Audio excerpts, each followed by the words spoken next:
So గిల్లీ నాట నాకు తెలిసి ఇప్పుడు సౌత్ ఇండియాలో ఇది ఒక సెన్సేషన్ నేమ్, ట్రెండింగ్ నేమ్ కదా ఇప్పుడు నాకు తెలిసి అయితే. సో అందులో అంతేముంది అనుకుంటున్నారా? ఈయన ఎవరు కాదు, జస్ట్ బిగ్ బాస్ సీజన్ 12 కర్ణాటకలో ఒక కంటెస్టెంట్.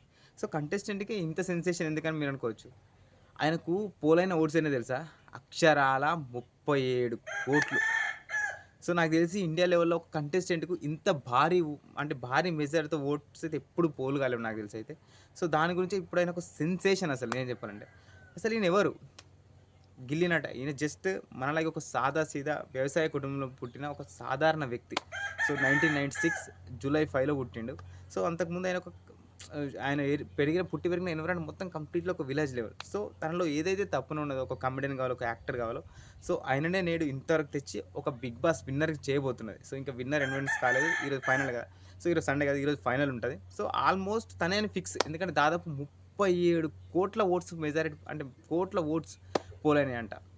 ఇండియా మొత్తం మీద సెన్సేషన్ నాకు తెలిసి అయితే. ఇన్ని ఓట్స్ ఏ కంటెస్టెంట్‌కు ఏ బిగ్ బాస్ హిస్టరీలోనే అసలు ఇన్ని ఓట్స్ క్రియేట్ కాలేవు. సో అది మొత్తం completely credit goes to mister ఈయన పేరు గిల్లీ. సో అసలు ఇంత బజ్ ఎందుకు? ఆయన జస్ట్ ఒక కమెడియనే. ఆయన ఎంట్రీ ఇచ్చింది కమెడియన్. అక్కడ చుట్టుపక్కల చిన్న చిన్న షోస్, వెబ్ సీరీస్ చేసుకుంటూ ఉంటాడు.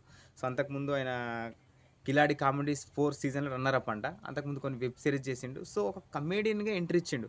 సో కమెడీగా ఇచ్చిన అంతవరకు ఎవ్వరికీ తెలియదు. కానీ ఎప్పుడైతే బిగ్ బాస్ సీజన్ 12 కర్ణాటకలో ఎంట్రీ ఇచ్చిండో, తన కమెడీ అంటే తన కామెడీతోని, తన వ్యక్తిత్వంతోని, తన బిహేవియర్‌తోని 37 కోట్ల ఓట్స్ అంటే it's not a joke. Not at all jokes అసలు. నేను అసలు ఏంటిది అది, సెన్సేషన్ అది అసలు 37 కోట్లు అంటే. మామూలు ఓట్సా అవి? సో మొన్నట్లో ఆయన పేరేంటిది? మన గిల్లీ బయటికొచ్చినప్పుడు అక్కడ ఒక ఫ్యాన్ ఉండే. ఆ ఫ్యాను గిల్లీ ఫోటోని ఇక్కడ టాటూ ఏసుకున్నాడు. అంటే ఆయన ఇంపాక్ట్ ఎంత క్రియేట్ చేసిండో అర్థం చేసుకోవచ్చు నిజంగా చెప్పునా.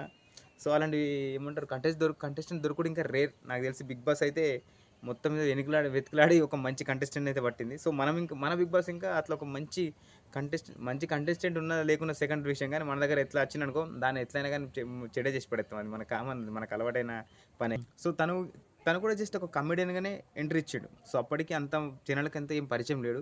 కాకపోతే హౌస్‌లో ఎంట్రీ ఇచ్చినప్పుడు, ఎవరైనా కానీ హౌస్‌లో ఎంట్రీ ఇచ్చినప్పుడు వాళ్ళ బిహేవియర్, వాళ్ళు ఎట్లా మాట్లాడుతున్నారు, వాళ్ళు ఏం మాట్లాడుతున్నారు, ఏ రకంగా ఆడుతున్నారు అనేది ప్రతి ఒక్కటి కన్సిడర్ అయితది.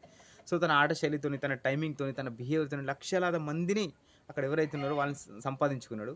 సో అప్పటి నుండి ఇప్పటి వరకు ఏదైతే జనాలు తన మీద నమ్మకం పెట్టినో దాన్ని కంప్లీట్‌లీ సస్టైన్ చేసుకుంటూ వచ్చిండు. సో స్టార్టింగ్ నుంచి ఇప్పటి వరకు ఆ విన్నర్ తనేరా, వన్ సైడ్ చేసేసిండు అసలు నేను చెప్పాలంటే. సో ఇది.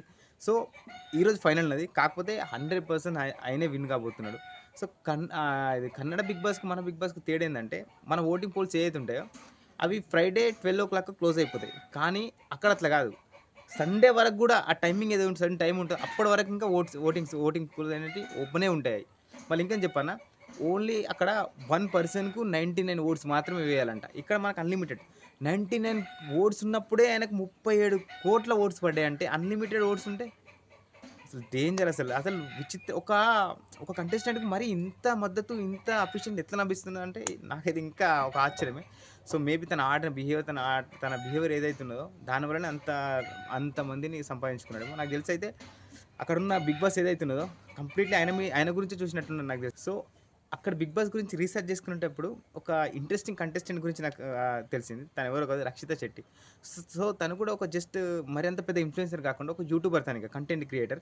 సో తన మెయిన్ ఇంటెన్షన్ ఏందంటే అక్కడ రీజనల్‌గా ఏదైతే కల్చర్ ఉన్నదో తులునాడులో, సో ఆ కల్చర్‌ని గ్లోబల్ వైడ్‌గా స్ప్రెడ్ చేయాలని తన ఇంటెన్షన్ అంట. సో ఆ ఇంటెన్షన్‌తోని అక్కడున్న ఏమంటారు, తన ఇన్‌ఫ్లుయెన్స్‌తోని మొత్తం మీద తను బిగ్ బాస్‌లోకి ఎంట్రీ వచ్చింది. సో తనకింకొక మైల్‌స్టోన్ అని చెప్పొచ్చు. ఎందుకంటే బిగ్ బాస్‌లో రావడం. ఎందుకు కంప్లీట్‌లీ ఒక కామనర్ కన్నా కొద్దిగా ఎక్కువ.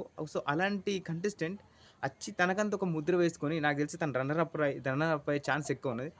సో తనింకా నిజం చెప్పాలంటే తను వచ్చిన స్టేజ్‌కు అసలు గ్రేట్ అసలు నేను చెప్పాలంటే. సో నాకు ఆమె గురించి తెలుసుకునేటప్పుడు కొద్దిగా ఇంట్రెస్ట్ అనిపించింది. నాకు తెలిసైతే ఈ గిల్లీ తర్వాత నాకు తెలిసైతే ఉన్న కంటెస్టెంట్‌లో కొద్దో మంచి పేరు తెచ్చుకున్న అమ్మాయి అంటే రక్షిత శెట్టి అనుకోవచ్చు నాకు తెలిసి.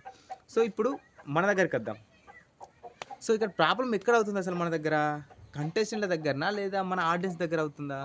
సో మన దగ్గర అంతకుముందు ఎందరో వచ్చిండు. ధనరాజ్ వచ్చిండు. అవినాష్ వచ్చిండు. ఆ తర్వాత మన చలాకి చంటి వచ్చిండు. ఆ తర్వాత మళ్ళా రీసెంట్‌గా ఇమ్మాన్యుల్ వచ్చిండు. సో ఇంతమంది కమెడియన్స్ చచ్చిపోయినా కూడా మనలో ఏ ఒక్క కమెడియన్ కూడా విన్నర్ కాలేడు. అసలు ఇక్కడ ప్రాబ్లమ్ ఎక్కడవుతుంది? అక్కడ కంటెస్టెంట్ దగ్గరనా? లేకుంటే బిగ్ బాస్ దగ్గరనా? లేకుంటే బిగ్ బాస్ మన ఆడియన్స్ దగ్గరనా? నాకు స్టిల్ ఇప్పుడు విన్నర్ కాబోతున్న 'గిల్లీ' తనకు ఒక జస్ట్ ఒక కమెడియనే. ఆయన మళ్ళా ఏమో అనుకోవచ్చు. ఆయన యాక్టర్ కాదు, లేకుంటే హీరో కాదు, ఎవరు కాదు. జస్ట్ ఆయన ఒక కమెడియన్. సో, కమెడియన్‌ని మన దగ్గర కమెడియన్‌ని ఎప్పుడైతే కమెడియన్‌ని చూస్తామో, ఒక హీరోగా చూడమని మన దగ్గర ఏదైతే భావన ఉన్నదో, అది స్టిల్ అదే మెయింటైన్ అవుతూ వస్తున్నది. సో, ఒక కమెడియన్ పక్క రాష్ట్రంలో ఒక విన్నర్ కాబోతున్నాడసలు. ఇది అసలు విచిత్రం అసలు. నిజంగా అసలు మన కంటెస్టెంట్‌ల ప్రాబ్లమా? లేకుంటే మనదా? లేకుంటే 'బిగ్ బాస్‌దా?' ఏదో నాకు ఇంకా అర్థం అవుతలేదు. లేకుంటే ఇన్‌ఫ్లుయెన్సర్‌దా? ఇదంతా మనకు తెలీదు కానీ నిజంగా చెప్తున్నా మనం ఇంకా మన ఆలోచన విధానం కొంచెం చేంజ్ చేసుకోవాలి. సో, మా ప్లేయర్‌లైనా, ఆడియన్స్ అయినా, 'బిగ్ బాస్' అయినా ఎవరైనా ఒక కమెడియన్ ఎవరైతే ఉంటారో కమెడియన్‌ని కమెడియన్‌గా చూడాలి అనే ఒక భావన నుంచి బయటికొచ్చి కమెడియన్‌ని హీరోగా ఇంకా చూడొచ్చు. విన్నర్‌గా ఇంకా చూడొచ్చు. ఇప్పుడు ఒక కమెడియన్ 100% ఎఫర్ట్ ఇచ్చి ఆడుతున్నాడు గదా!